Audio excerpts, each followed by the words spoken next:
Hey guys, the Explorer 4 here. Welcome back to some more reviews, and welcome back to the Wes Craven movie reviewing marathon. And today, we're talking about The Serpent and the Rainbow from 1988. And first of all, we're going to get that artwork out of there because for some reason, I went back and rewatched my old review. I was over here like, this cover isn't that bad. I don't know. I think I was in denial about how bad this Blu-ray really is, and we'll get into that in a little bit more detail in a second. But I gotta reverse this art real quick. And there we go. Simplicity works. This is a better poster. Don't bury me. I'm not dead. Serpent and the Rainbow. So we finally get to this one. One of my favorite. Well, actually, not just one of my favorites, but this is my personal favorite Wes Craven movie. Now, whenever I say that, people are always just like, what? Oh my god. It's just one of my favorite movies. It's my personal favorite Wes Craven movie. And I'm so glad that, after so long, it's been, I think 2019 was the last time I talked about this movie. And before that was like the old set of videos I did. So those videos are all gone. But I reviewed this movie at least a couple times in the past. And yeah, The Serpent and the Rainbow is a favorite of mine. I absolutely adore this movie.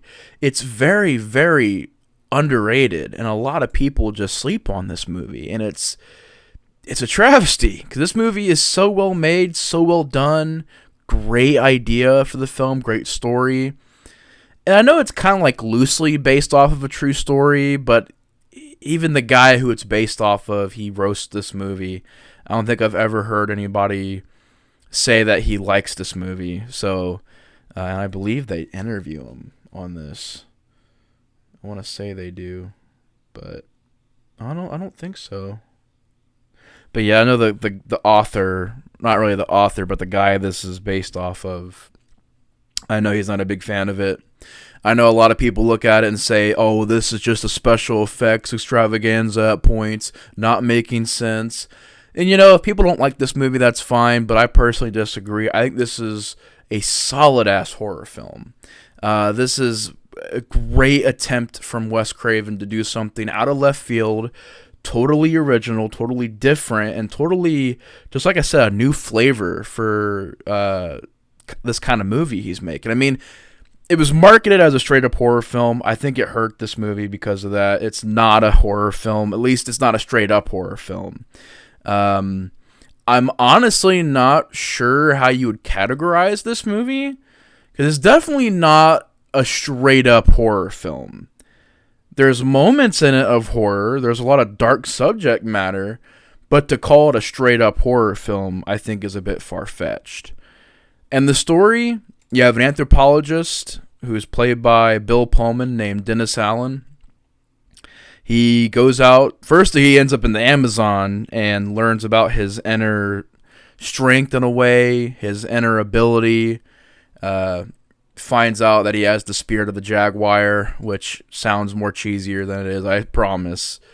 And basically hears about this case in Haiti of these people who are technically dead, legally dead. They show no signs of being alive, but end up becoming zombies. They crawl out of the graves, they bust their way out of the coffins, and they end up roaming the cemeteries at night. And so Bill Pullman's character is sent to Haiti to figure out if this is true or not. It's maybe some drug. How do we get it? What's it made out of? And just trying to figure out how this is made, and if he's going to be able to bring some back to the United States for them to study and research. And he's basically undercover in Haiti. And this movie is just extremely well done. I think the location of Haiti, which they weren't able to shoot all of the movie in Haiti because it was almost impossible. I know a lot of the extras were getting upset for being underpaid. There was a lot of tension in Haiti between the filmmakers and just the cast, the crew. There was just a lot of pressure in Haiti. So, and it got really crazy. There was riots going on, so they had to get out of there. And they went and shot the rest of it at another location. I'm not sure where, but I know they didn't shoot all of it in Haiti. But the footage they did get, it's some really cool shots, some cool cinematography. This movie's very, very well filmed, extremely well directed by Wes Craven. And yeah, I love the location of Haiti, and so many people ask me, Nate, why do you like this movie so much? This movie has an essence to it, an aura. It has an energy, a vibe that I really like. First of all, I like how it takes this story 100% serious. It's not trying to be campy or goofy with it. It's 100% serious. And for that, it has a lot of creepiness. And it's a story that I had never seen before. This movie, the whole voodoo, raising the dead, which I know this is not the first movie that did this. I mean, far from it. You know, White Zombie, and there was just, you know, I think I Walk with a Zombie, it's another one, from back in the 30s and the 40s. There were voodoo zombie movies before this. But this was the first time I had ever seen a movie about voodoo and magic and, like, done with the occult and everything. It was a really interesting storyline. And this movie introduced me to Bill Pullman, who is now one of my favorite actors. I think he did an amazing job in this movie as the lead. I mean, he had to go through a shit ton of stuff, walking through the Amazon, dealing with Haiti, and he was having a bunch of weird hallucinations while they were filming this movie. And a lot of people did. There was rumors of a curse going on. As a matter of fact, this movie is on an episode of Cursed Films on Shudder, which I feel like they had a lot of new information on the movie with that series, that episode particularly. But they still didn't get into all the details. I mean, the only way you're going to get, like, immense detail about the production of this movie is through Wes Craven's book. Because I know there's a chapter in that book that he goes through in detail some of the stuff that was happening while they were making this movie. And there's just a lot of interesting backstories. I think one of the producers, is either one of the producers or one of the writers, went crazy and locked himself in his hotel room and just was acting out of it. There were shamans and just a lot of rituals happening on set. They actually went to a ritual where I think they, like, killed an animal and the blood was passed around, and it was really just strange stuff. And Bill Pullman was seeing and experiencing so many weird things, and it seems like he's kind of uncomfortable to talk about this movie when it comes to that stuff, because, you know, during the interviews, which, by the way, this commentary is awful, which we'll get into that. We'll get into this Blu-ray. We'll get into why I think it's one of the worst Blu-rays out there. But, yeah, Bill Pullman was just seeing a bunch of weird images, hallucinations, and it wasn't just him. There were people all over the set that were seeing things, experiencing things, and the point is, there was a weird vibe on the set when they were making this movie, and that's always been interesting, and just what they went through to make this movie. I also love the story elements. I love the idea of the zombie powder and Bill Pullman going through how to figure out how it's made, and trying to get it back to the U.S. The torture scenes are brutal. I want to hear you scream. You want to hear me scream? All right. Ah! Not good enough. Boom. You know, if you've seen the movie, you know what I mean. The spike scene on the chair, the torture chair, one of the most intense and brutal scenes I've seen. And there's no gore in that scene. Like, that's the thing. This movie has a bit of gore. I mean, you have people ripping their fucking heads off their shoulders and throwing their heads at the camera. Like, you have some gore, but it's not, like, over-the-top stuff, you know? And then that scene I thought was very effective, the torture scene, because you don't see anything. It's what you hear. It's what's implied. And I thought it worked very, very well. Just a lot of creepy imagery in this movie. I mean, look at this poster right here. This scene is like one of the most haunting scenes right here with the fire, the boat on fire with the corpse on it. And the movie, it's like, you know, coming in the shore. One of the most eerie shots it's just chilling. It's creepy. And as a kid, all of the nightmare scenes of Bill Pullman being in a casket and boom, you know, the camera tilts and the blood fills the casket. Terrifying. the scene, which I really like this scene, where they're out at this forest area with these candles all over the trees. Just a lot of candles and good lighting. It was just a really good looking scene. But the scene where he sees this corpse of a bride, and she opens her mouth and a giant snake just shoots out and hits Bill Pullman in the face.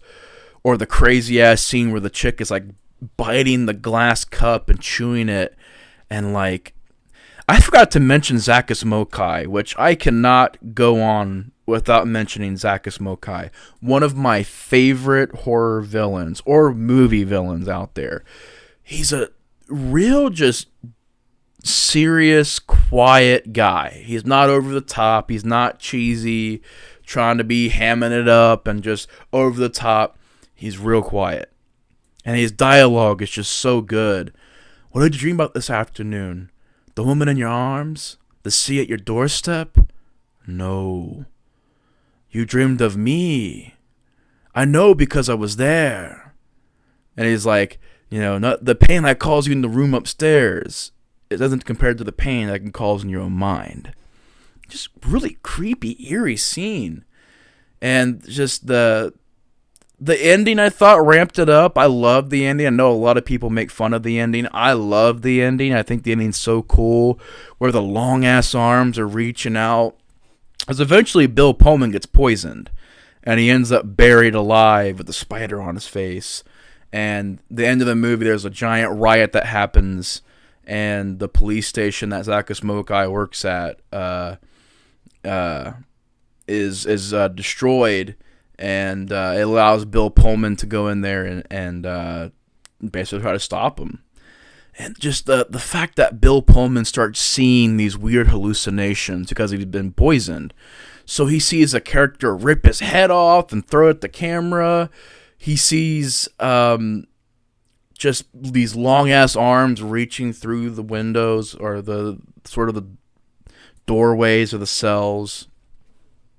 There's a part that's really cool where he goes through a doorway and just ends up swinging and dangling at a weird angle. It's really cool stuff. And the ending with him fist fighting Zakkus Mokai. Zakkus Mokai is just beating him up. You're not going to win. Basically taunting Bill Pullman. Bill Pullman goes like, fuck you, and punches him in the face. What do you want? I want to hear you scream. And then the spike drops, and you know what happens in the movie. Bill Pullman gets his revenge, ends up freeing the souls, because you find out that Zakkus Mokai, he's like he studies the occult, and he basically steals souls, and the zombies that he raises end up just being soulless, kind of wandering around. And so Bill Pullman has to defeat Zakkus Mokai in order to save people's souls, his soul. That's where the Jaguar comes back in, the soul of the Jaguar, to help him out. I thought Kathy Tyson's a love interest. I thought she was fine. There was moments where it was like conveniently she was saved, her life was saved. There was literally a moment where they're about to cut her head off, and because of a riot, she's saved. Like, Bill Pullman, your whole thing was to go back and save her? You would have failed, my guy, because you were way over here in the U.S. Like, what would the motivation for Bill Pullman? It's like, dude, it's a lost cause. Like, she's dead. You're in the U.S., she's over there. By the time you get there, she's dead. Why she isn't dead? Because of plot conveniency. That was one thing where I was like, okay, she should be dead. And it's like, well, no, the riot. I'm like, that doesn't matter. Just cut her head off, shoot her or something. I don't know. It just didn't make sense, That part was definitely like a problem where I was like, wait a minute, she's still alive? And I do think there can be a bit of cheesiness with the whole Jaguar at the end, just the way they did it, the effect and everything. But those aren't big problems. I think this movie is brilliant. I think it could have been even longer. Apparently it's supposed to be like a 2-hour-long movie. It's an hour and 38 minutes. I would have loved to see a longer version of this film. I think that would be fitting. It would be neat. And I think it's necessary. There's a lot of cool stuff they could have explored in this movie. I just wanted to see more of this story, because I love it. I love the uniqueness of it. I like Bill Pullman as a lead. I like the location in Haiti, the voodoo aspect.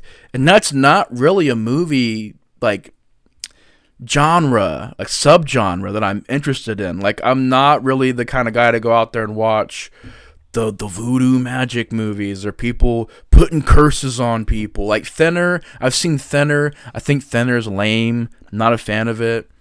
I'm just not a big fan of like the whole, voodoo, mysticism, magic, ooh, creepy, eerie, mystery. And it's like, nah, this doesn't really work for me. But here it does. Here it does. This is a really good story. It's a very well-made movie. It has a lot of creepy scenes. The scene of Bill Pullman getting pulled into the ground by the arms coming up. I don't know. It's more than just a horror film. It's a little bit above that. It's a horror film with a bit more. And that's why I appreciate this movie so much, because it takes the extra steps. And I appreciate that. I love the music. I think the music is great in this movie. Yeah, I just think all around it's a good movie. It's a good-ass movie that deserves more fans, deserves more credit. I want to get a t-shirt. I want to get a poster. Like, I am a fanatic for this movie. And a lot of people are like, what? For this movie? I'm like, yes, Serpent and the Rainbow kicks ass. It's got creepy moments. It's got some, good locations, some good acting, great direction. And it's a damn good movie. So Serpent and the Rainbow, my favorite Wes Craven movie. I'm going to give it a 4 out of 5. I think it's a very solid film. I think it's extremely well made. It has really haunting, creepy images, very well done scenes. I don't know. I just think overall Serpent and the Rainbow's just a great film. Wonderful film. But anyways, y'all, comment down below if you've seen this movie. If you haven't, go check it out. It's a great one. And yeah, thank you guys so much for watching. And stay tuned, because we got plenty of more reviews coming up here soon. I got to review Shocker. Got to review some of the other films, People Under the Stairs. So we got a lot of stuff coming up. So stay tuned for that. Thank you guys so much for checking out the October reviews so far. It's been a blast. The Wes Craven movie reviewing marathon. This has just been awesome, and I'm glad I'm doing it. This has been a lot of fun. But anyways, down below in the description I will have my social media links, so if you guys want to follow me on Instagram, Twitter, Letterboxd, any of that, down below in the description box. But that's it. You guys have a good night, take care, and we'll see you guys in the next one. Explorer 4 is out. Peace.